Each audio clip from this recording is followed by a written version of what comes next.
Hi there, I'm Jules from thestonesoup.com and today I've got another fresh 6-ingredient dinner recipe for you.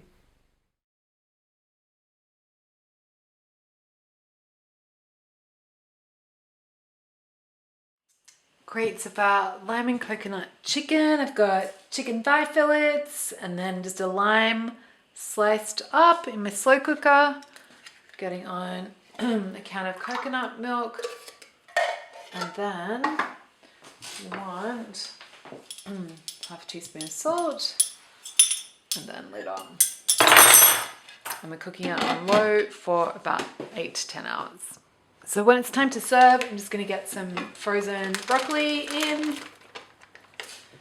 And I've just turned it up to high to heat up for like 5 minutes. And then I'm just going to serve it with all the beautiful juices and some mint leaves, or you could use coriander or basil. Would be really nice with this too. And some peanuts or cashews or almonds.